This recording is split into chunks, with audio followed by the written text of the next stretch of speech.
Hello, my name is Mike Ramey, and I am here with Linda Cuevas. Say hello, Linda. Hello, everyone. We are students of the MSW program at Westfield State University, and we're here today to talk a little bit about empowerment theory. We're going to discuss what empowerment theory is. We're going to discuss what the research says about it. We're going to discuss whether or not it is a good fit for social work based on our research. And we're also going to share our opinion as to whether or not we would use this theory in our own personal practice. So what does the theory say? Well, empowerment theory is one that is very integral to the field of social work. One of our main goals as social workers is to empower other individuals to help themselves overcome barriers and life challenges. The empowerment theory has been used to help individuals overcome substance use, mental illness, emotional trauma, familial loss, and social justice issues, as well as many other barriers among the micro, meso, and macro levels of social work practice. But more so than anything else, this theory is highly focused around how oppression and marginalization being perpetuated by systems of power contributes to the experiences of individuals and whole communities. Empowerment theory was developed and defined by the social scientist Julian Rappaport in 1981. However, this theory has roots extending back to Marxist sociological theory. Ideas stemming from Marxist sociological theory have been implemented and developed through neo-Marxist theory, otherwise known as critical theory. Empowerment theory is an extension of critical theory. So this theory not only aims to gain understanding of human problems in an in-person environment or a person in environment context, but also in a socio-political one. It strives to explore how societal and governmental systems can play a role in the way groups of people experience their own lives individually and communally. Empowerment theory also attempts to challenge such inequitable systems that marginalize groups and prevent them from accessing the opportunity of obtaining similar life experiences to those groups that might benefit from such systems. In essence, this theory is most highly focused on understanding human problems in the context of social, political, and economic environments as they relate to the most disadvantaged groups. Empowerment theory views problems that create barriers for individuals and communities in two categories. Those categories are referred to as direct power blocks and indirect power blocks.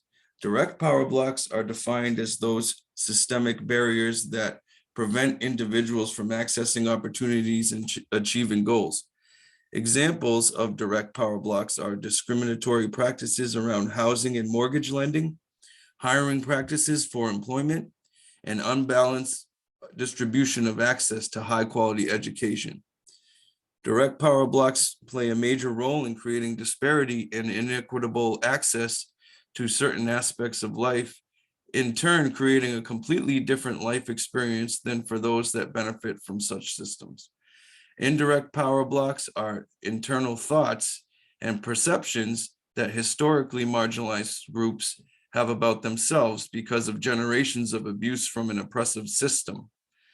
These thoughts and perceptions have become very ingrained in a marginalized population over several generations.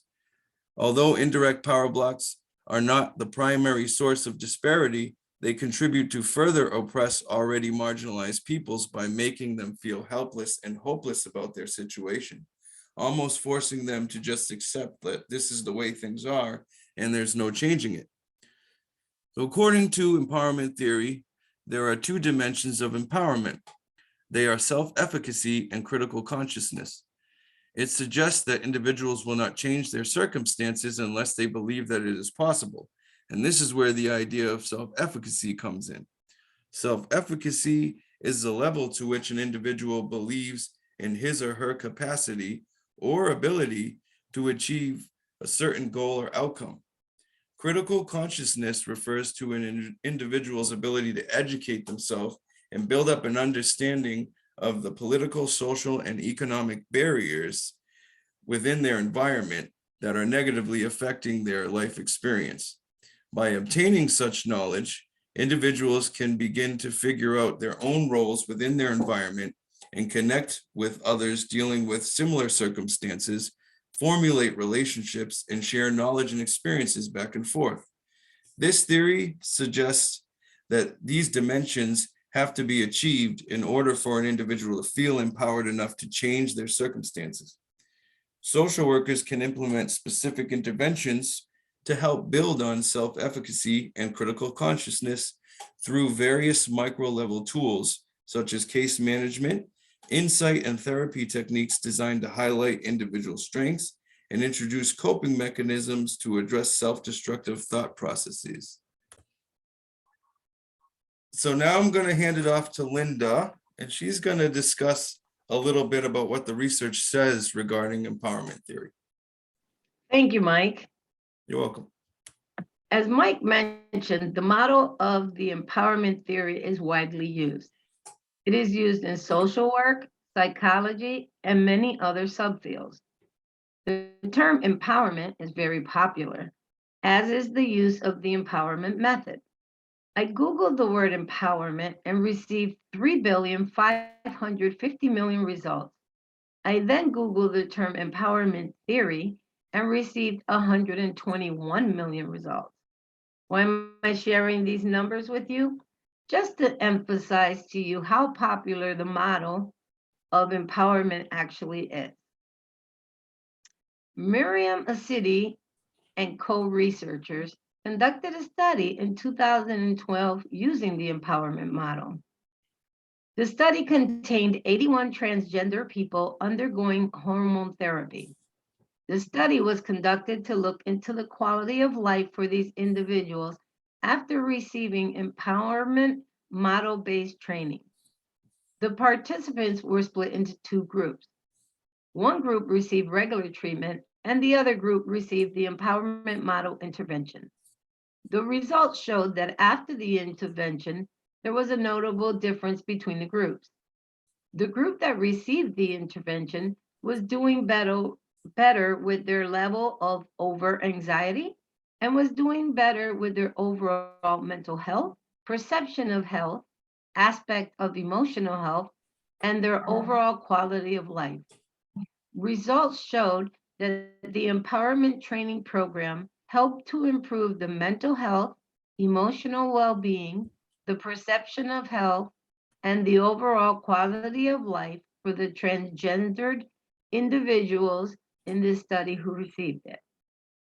The empowerment theory can be used to view many different environments, such as schools, hospitals, prisons, and community organizations. Its methods can be used with individuals, families, and communities. As part of a larger study regarding career burnout, Carrie Chernice of Rutgers University interviewed 25 people a few times throughout the first year of their careers, and he then interviewed them again 12 years later. 7 of these 25 individuals were teachers. He then focused only on the 7 teachers. He found that teachers were more apt to accept changes and new programs if they found them to be empowering. They accepted implementation of new programs if they felt they owned the ideas of these programs. Chernice also found that teachers felt a greater sense of empowerment when their superiors accepted and encouraged their ideas. The empowerment theory also helped Chernice to see that these teachers were more willing to become involved in programs at schools if the programs fit their beliefs and or their values.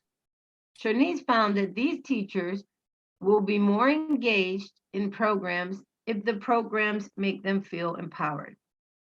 Chernice, who is a believer in using the empowerment model, sees participation as a necessity for success. He stated that some people may resist empowerment and not everyone is interested in growth and development.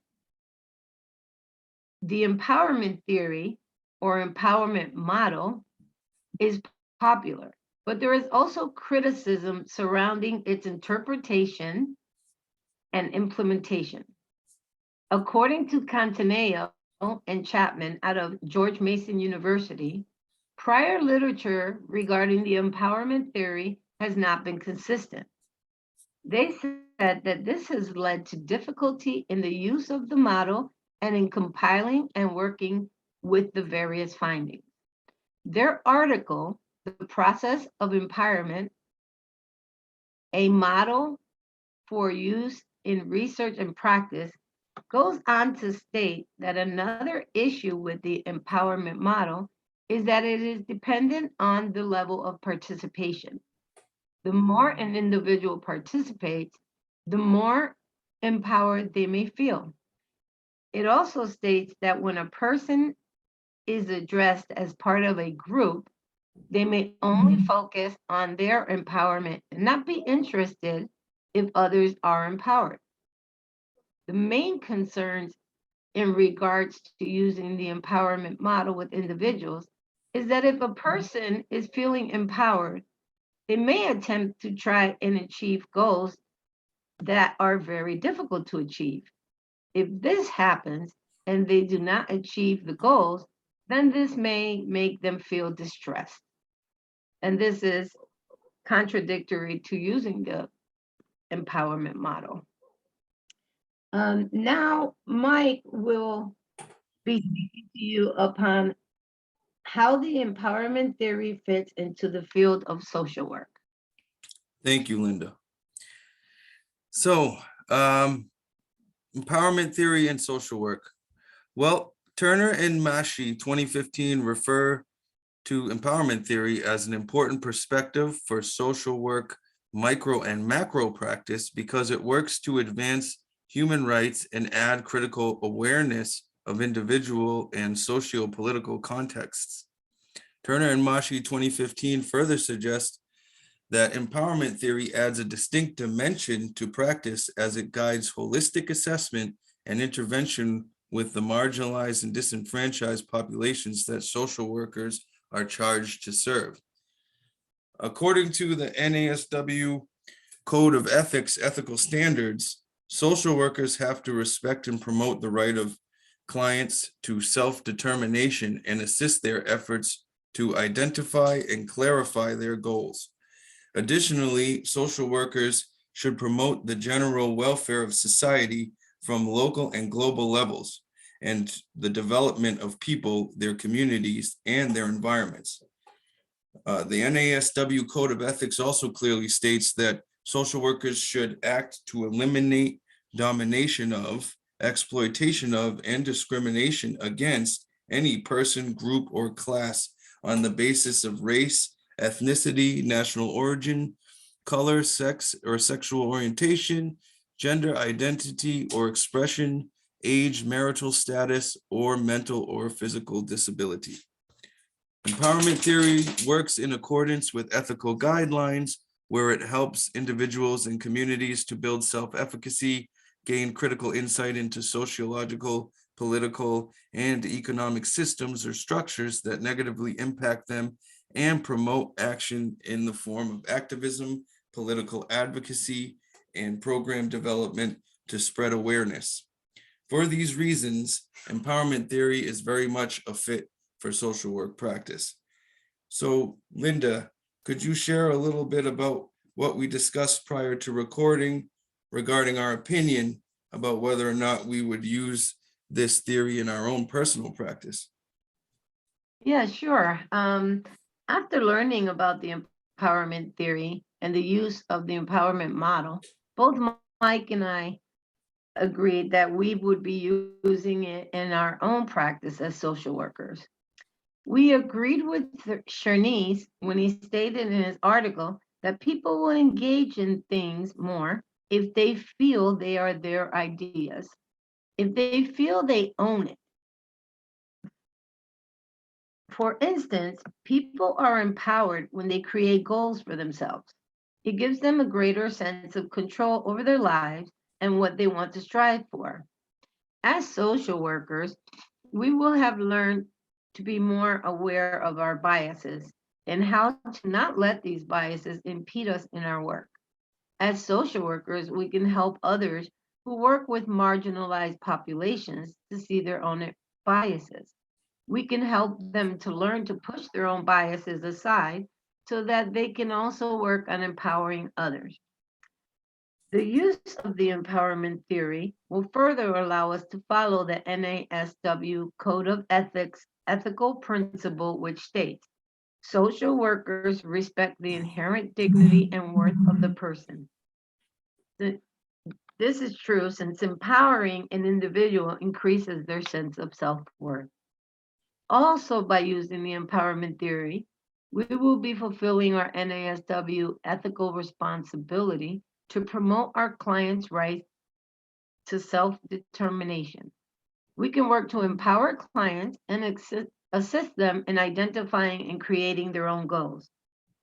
As social workers, we will work on our primary goal to address social problems as stated in the NASW ethical principles. By helping to empower individuals as groups, it can increase their level of self-efficacy.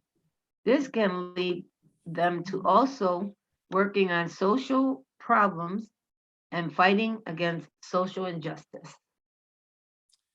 Thank you, Linda. Yes, very much agree with all those sentiments. Whereas empowerment theory works to help individuals build self-efficacy and gain critical insight into their sociological, political, and economic systems or structures that negatively impact them and their communities. It promotes activism. It promotes social justice awareness. And for all these reasons, I very much agree that it is a good fit for social work practice. And I would definitely utilize this theory in my own practice. So I want to thank everyone for listening to this podcast, taking the time to listen. Hopefully we offered some insight around empowerment theory. I hope we taught some people something new today. And I thank you very much for taking the time to listen. Yes, thank you all for your time. It was a pleasure and have a great day.